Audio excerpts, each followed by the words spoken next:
We've got the Nokia 5800 Express Music, a device formerly known as the Tube on the Internet rumor mill. This is Nokia's first S60 Touch device. It's S60 5th edition. Very simple block design. You can see on the front there's very few controls. There's call, send, and end, and then the S60 menu key in the middle. A dedicated touch key that brings up media functions, which we'll show you a little bit later, and a camera for the front.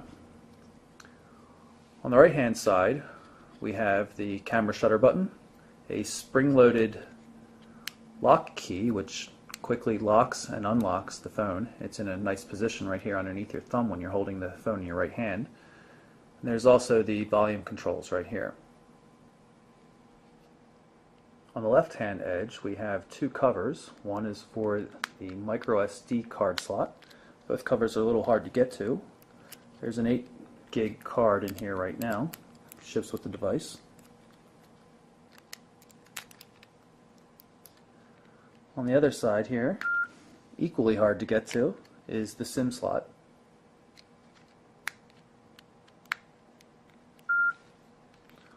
On the top of the phone, micro USB, just for data, for syncing with PC Suite and things like that.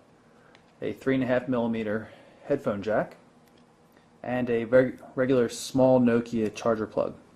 Lastly, there's the power button. On the back of the device we have the 3.2 megapixel camera, has a Carl Zeiss lens, and two LED assist lights for flash. Stylus also located in the back.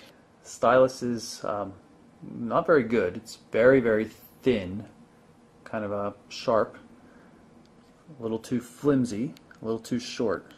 They could have fit something a little bit longer in here, I feel. But either way, except for the handwriting recognition, which we'll show you a little bit later, you really don't need a stylus at all. You can use your finger. On the bottom there's nothing much except for the microphone hole and this little tab which helps you pull off the back. Back fits in with two little notches here on the front and then just clicks on.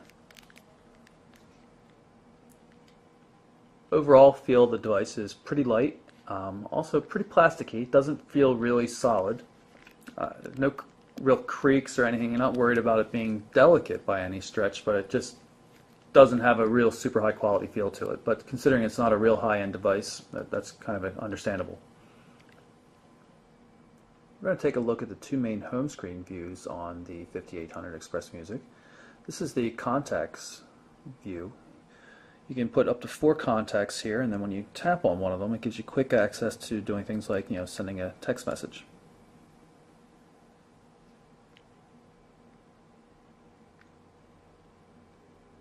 There's no other information in terms of calendar events and things like that though, so I find this to be a little bit inadequate. If you spend all your time contacting 4 people, then maybe this would be a good one for you. So instead we're going to switch the device over to more conventional active standby look.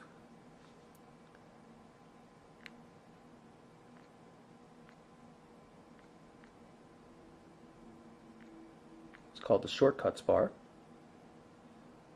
And see what we get here: predefined shortcuts along with calendar data and also music when there's music playing. See down here at the bottom, brings up the dial pad as well as the contacts list. Interesting thing with the contacts list is when you tap on the text entry block, it brings up this little keyboard and you start typing in a name. Putting my own, I'll type O, and as soon as you hit the first letter, the phone realizes what other characters are possible at that point based on the contacts you have. So if I type R, we got OR, then the list is narrowed down considerably. If we were to go so far as to hit ORY, then only the orals are going to show up. If you look closely up at the top of the 5800, you see two little black sensors there, and what they are, they're face sensors for when you're on a phone call. So if we just dial a random number,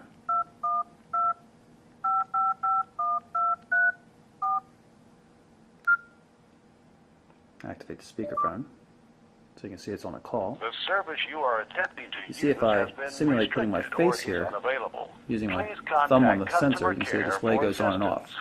Message PA